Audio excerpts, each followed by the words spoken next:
So, I've been noticing this trend that's been going around on TikTok lately, and also some shorts have been popping up on my feed on my YouTube talking about some childhood animes that I used to watch, and they were extremely toxic as hell.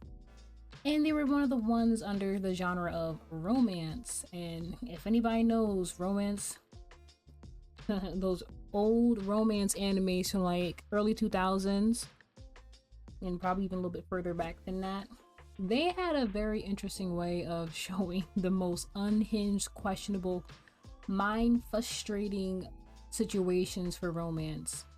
And I want to mention two or at least three ones that I remember.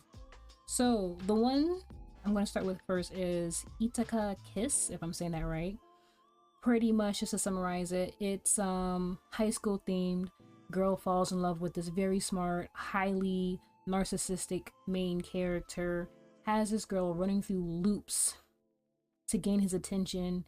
Man plays with her feelings so freaking much. The whole thing of their dynamic is so frustrating that I did not understand her train of thought. I want to deck that girl so fast in her face, because what the hell time was your brain working on? It's ridiculous. That man was shit, her mindset was shit. Didn't make no sense. And I know at the end he became a little bit more tolerable, started a whole family, had growth, but fuck them in their relationship, in all honesty. Good, he improved. Still hate the whole situation. The whole romance part was annoying, toxic as hell. But I learned some stuff to stay away from. I can at least say that. So as a kid, that taught me something. Another one, Nana. Nana was a good one. Great art style. That romance had some. It made you learn a bit more how the music industry works, especially when you're a kid. If you didn't like, depending on like when you see this, but pretty much it shows you the inner workings of how the industry can be kind of toxic and how people walk the streets of those kind of situations. And Nana I really felt like they should have just made the two Nanas be in a relationship, because those two were a better pair for each other than the ones that they were put together with at the end, at least of the anime. I don't know what's going on with the manga. I only briefly heard from snippets I've seen online, but I don't got the patience to go through the manga. I just know rough information. But at least from the anime, when I look back at some clips, I didn't know that the rock theme Nana, I don't understand what their relationship was. Were they open? Were they poly? I don't know what the frick things was going on, because I thought it was like Nana over here going around kissing other people. Like, what? And then also her guy that she was with was also doing the same thing too. And I'm like, okay. But the main toxic part of the anime was the other Nana, the happy-go-lucky, bubbly one. She was a sweetheart, but she had a rolling history of going for the most shittiest men who didn't give two fucks about her at all. They only liked her because she was easy, because essentially she would latch onto anyone that would give her the slightest bit of affection and would hold that so deeply, no matter how much of a toxic piece of shit that dude was. And the thing is that she had an unhealthy want for guys who would never validate her or appreciate her.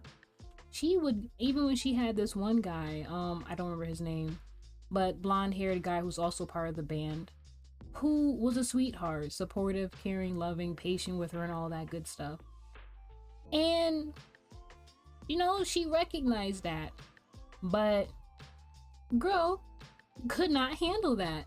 That was some foreign territory for her. She liked it, but we had Mr. Sleek long hair playboy sliding up into her DMs, catching her attention, and she's like, yeah, I want that guy. I know he's gonna like toss me into the trash for sure, but let me go for that. Like, I got sweet puppy dog guy, sweetheart, respects my boundaries, cares about me, not acting overly pushy.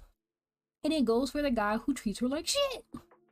Just like her last previous relationships. I don't know, maybe she's like that because of her deep need for acceptance for people who don't want her, because sometimes people who have the personality trait of always wanting to be accepted by others will do everything in their body to chase after someone who doesn't want them, no matter how bad the situation may be. But that taught me some stuff. Also, with some of the age gaps of the other characters, with like that one boy who I learned was way younger. What was the character, like what, 15 or something like that? Was going with someone who was like in her early to late 20s. I was like, ooh, why this child hanging around a bunch of grown-ass adults? He should not be here. He should not be here. I was like, oh my gosh. And I haven't seen this anime in years, and I'm just recalling these situations from seeing clips, and I'm like, oh shit, this anime was running on some very realistic stuff. I'm like, I know it's very realistic, but damn. And I hope that at least in the manga, those characters' situations got better. I hope. I have no idea. But back to the whole Nana one. So pretty much Nana, the bubbly one, I'm gonna call her Bubbly Nana, goes with the blonde hair guy, puppy dog guy. Likes the relationship, likes the sweetness of it. I believe either she cheats on him. I don't know if they're in a like an actual full relationship. I don't know. But she's kind of with him. And she goes and chases after the shady ass slickback dude who just wants her. And I think he starts only approaching her again because he notices that someone else is coming after her. That's the possessiveness of his personality kicking in. He was like, oh, so she ain't looking my way and I see someone else want her. I didn't want her before, but because someone else want her, now I want her back.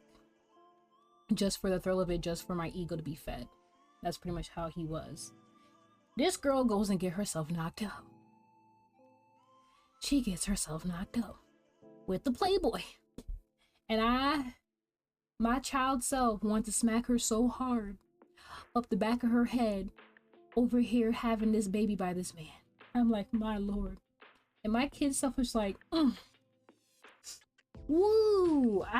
My response is still the same, but my goodness, like, at the end of the day, I'm glad that she had her friend's support, and even the guy that she had a thing for, puppy dog guy, was disappointed in her action, because anybody would be, because wow, my fucking god, girl. They also supported her even after she had her kid, was still around. But yeah, that anime taught me some stuff, not to tolerate people. There are people out there who will dig themselves a grave so deep because of wanting to be accepted by someone who doesn't give a fuck about them, either because of whatever situation that happened to them. Still, like, no matter what, it's not an excuse. Like, you understand why, but the why can only last for so long if it's causing yourself and the people around you harm. There's gonna be a point where you have to reflect on yourself to be like, I need to stop. I'm doing too much. This is wrong. This is bad. Nothing's progressing in a good way. But that's it for the whole Nana one. Another one that I've also remembered that people have been talking about is called Peach Girl. And by fucking gosh, was that anime a roller coaster of me smacking my fucking forehead. Because why the hell was the girl who was doing everyone dirty with the short hair, big ass fucking doll eyes over here getting away with some shady shit every single time? Because people are like, oh, well, you know, she's my friend. Bitch, I don't care if you're my friend.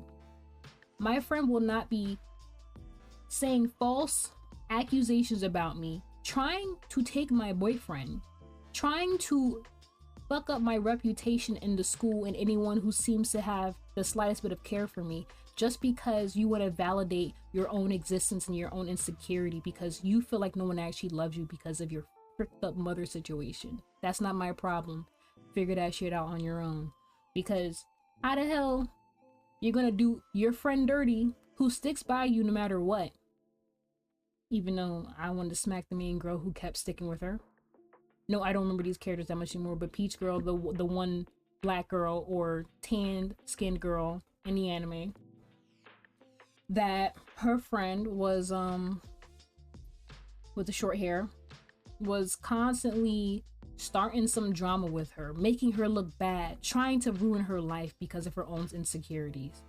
And the one darker skinned girl who's the main character of the anime, I respect her care and her support and her consistency, but a lot of situations was dumb as hell that she got herself in, that she just did not learn from, and kept putting a blanket of, well, this person was this, and well, we're just misunderstanding. Well, she's just my bitch. I don't give a fuck. There are lines you cannot cross. There are stopping points. Stop crossing the line. Because no. Just no. Because I could not have somebody doing something like that to me. And matter of fact, I've had some people have used to do stuff like that to me, or at least attempted to do that to me when I was a kid in school. And let's just say I dealt with it. My hands did the talking. But you know, you gotta cut that shit off very quickly. But the Peach Girl showed me that there are friends who would do you dirty no matter what you did or didn't do to them, just because of their own issues and insecurity problems. Friendship is a very rocky thing depending on who is your friend, and if you don't set certain boundaries or know the limit of when you need to cut that person out, because a friend should not be someone who is consistently trying to stab you in the back, fuck up your life, and spreading around lies just to make themselves feel good, to feed their own ego because of whatever issues they may have. There is no excuse for that. But a lot of these animes taught you about the very fucked up dynamics of how friendships can be manipulated, how relationships can be very rocky and toxic, especially depending on who you choose to be a partner. It's a different story when your partner, like say for example, seems to be the best person in the world in the beginning, and then the moment that, let's say you take them seriously, they start flipping on you out of nowhere. That's a different story. I know some people say like, oh well, you need to choose better. How you gonna know to choose better if the person didn't show that issue until later down the line in the relationship? People will put a veil of their true intentions over themselves for years, and not until a certain thing tends to trigger that flip of a switch for them to start acting weird towards you. In all honesty, that goes for relationships and friendships in general. So you just got to be able to peep that and know when to cut that string very quickly before it becomes an infested rot that will just spread out through your whole self, and it's harder to get out of it at that point. Cut that rot off immediately and as safely as possible depending on the situation. But those animes taught me a lot. It taught me not to tolerate certain things. It taught me to notice signs. They may have been annoying, but they teach you real life scenarios that can happen. So I know some people are shitting on the anime about how some of the characters were and how frustrating they were. Yeah, that's all true for sure. But take it as a learning lesson to at least see how things could go, because these situations do exist. It may be hard to believe, but yeah, life, people can be that unhinged and toxic. Even if you may not have dealt with it, it may pop up for you or someone that you know in your life at some point.